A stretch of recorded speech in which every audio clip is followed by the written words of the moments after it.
Okay, we're back talking about day two of the NBA play-in. Starting it off with game one, we had the Sixers beating the Magic 109-97. Only double-digit win in the play-in so far. The Magic looked pretty bad. Desmond Bane, really their only outstanding player from yesterday. Franz especially, you would like to see more from him. I understand he's coming back from injury, but is not quite a must-win game for them. It is getting down to that time in the matchup against Charlotte. They really do need to see more from Franz and Paolo. Paolo's efficiency, pretty awful. 7 of 22 shooting, 0 of 5 from 3, 6 turnovers for him. He has to be better if they want to stand a chance against Charlotte. One of the big themes for the Magic was their poor ball security. Didn't always result in turnovers. They only had 14 to the Sixers 11. It's not a huge difference in those margins there, but there was plenty of possessions where even if they didn't turn the ball over, it disrupted the flow of the whole possession.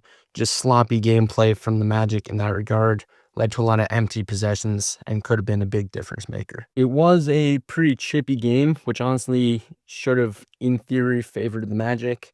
Lots of texts handed out, lots of personals as well. Ultimately, though, Philly was able to overcome that. They shot the ball better.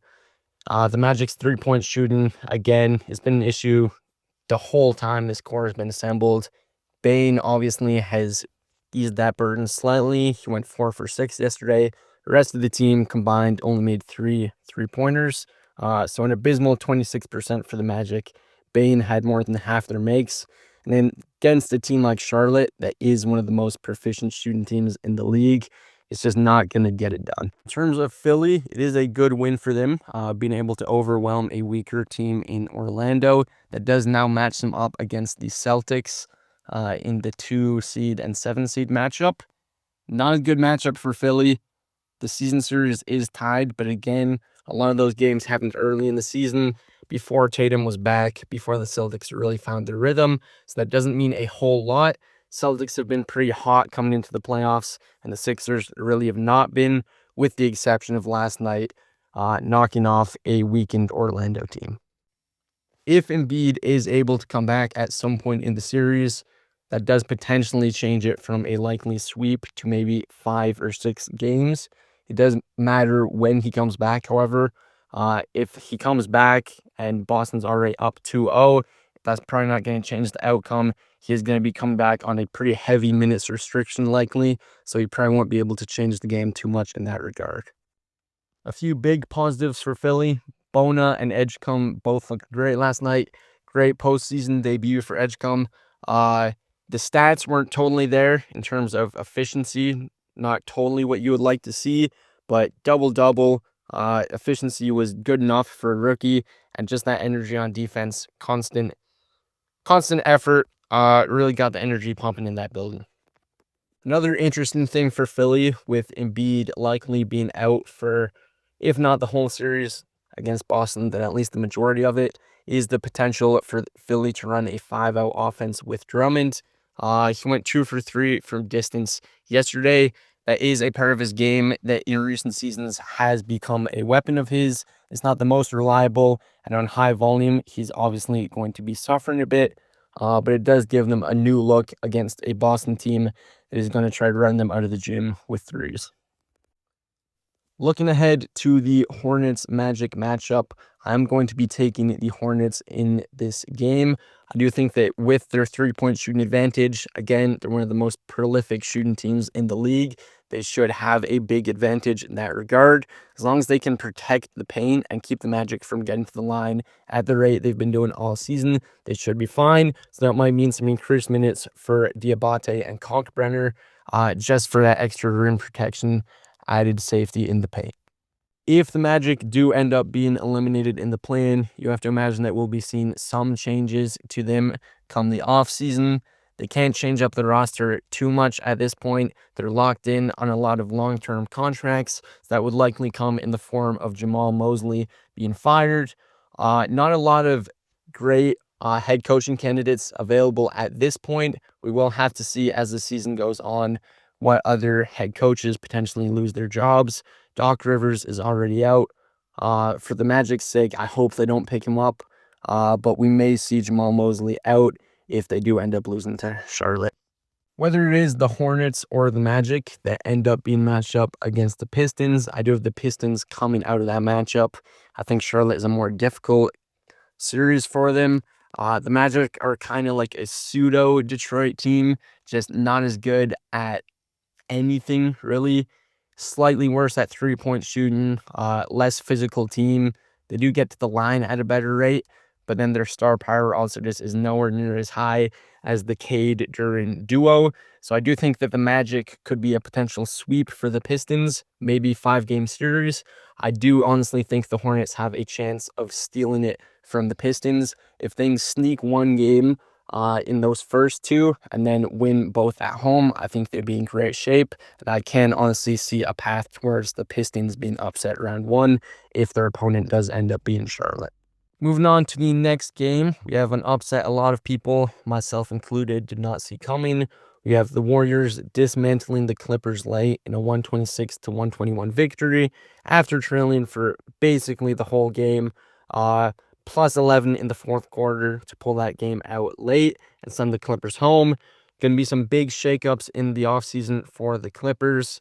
Kawhi likely isn't going to want to stick around for the inevitable rebuild. The Clippers are heading nowhere fast, especially with OKC receiving their pick for this season, and the rest of the league just has to hope that it doesn't convey too early into this stacked draft class. It was a game of runs for basically the whole game. A bit of a back and forth battle began in the fourth, but it really did look like the Clippers were going to pull away with it like I had anticipated. But Steph pulled through. Very slow first half for Steph, big minus at the end of the half, but then he turned it on in the second, especially that third quarter, and then just hitting some clutch shots in the fourth to send the Clippers home, doing what Steph does best. Another big positive for the Dubs is that Porzingis looked better than he has all season. Obviously, you can never rely on him at this point in his career. He's had too many injuries, missed too many games. Even just this season, he's been unreliable. But if he can keep playing at this level, keep playing the minutes that he did last night, Golden State should be feeling very good about their chances of taking on the Suns. The Warriors are still a very vulnerable team in a lot of regards, especially when Porzingis isn't on the floor. Their rim protection just isn't there. Horford played great last night, hit those clutch threes in the fourth, but the rim protection from him is just not there at this point in his career. He is getting old. There's a few plays last night where he just got blown by off the dribble. So that's going to be a thing to note heading into the Phoenix matchup.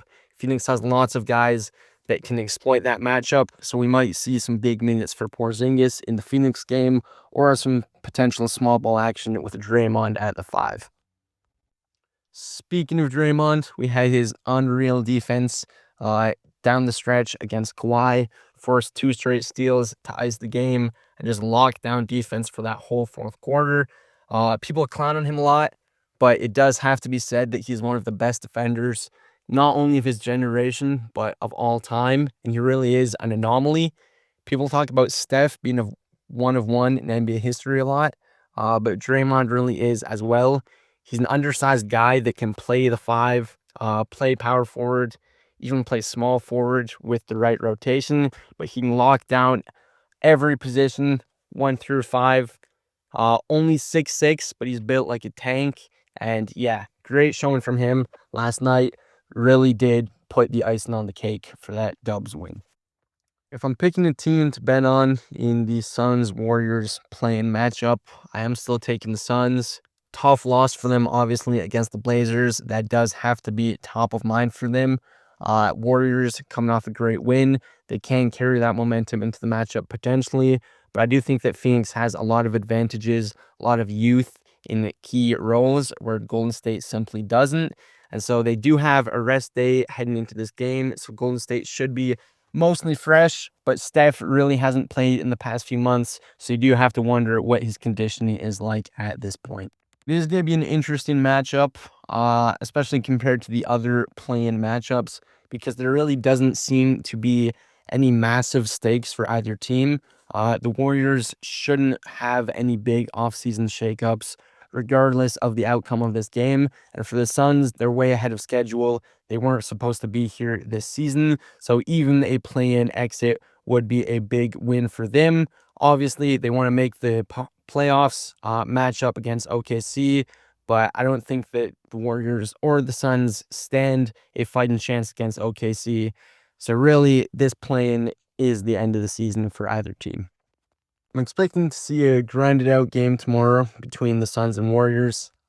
Playing at an up-tempo pace does favor the Warriors more in my mind. They won the season series 3-1 at times just by outshooting Phoenix. So I do think that Phoenix is going to be able to control the tempo of the game a lot better than Golden State. Again, in large part because of their youth, but also their playoff experience in key roles on the team. So I think that they'll be able to control the pace. They'll want to slow it down a lot more than Golden State would like. That is going to work to the Suns' advantage. So I am looking for them to pull out a win. Likely not a massive win, again, because if it is a slower paced game, less possessions mean less points, means less opportunities to pull away. So Phoenix does have to execute in a lot of ways, especially when you're playing against one of the greatest of all time in Steph, and a supporting cast that, although is pretty weak, can still potentially get the job done in a one-game must-win situation. That is the end of day 2 of the play-in. Once day 3 is over, the full playoff bracket is set. I'm going to be going back over round 1 playoff selections, seeing if I changed my mind on any of my picks. But that is it for today. Again, you can let me know in the comments if you like this kind of video. Either way, I am going to continue posting them.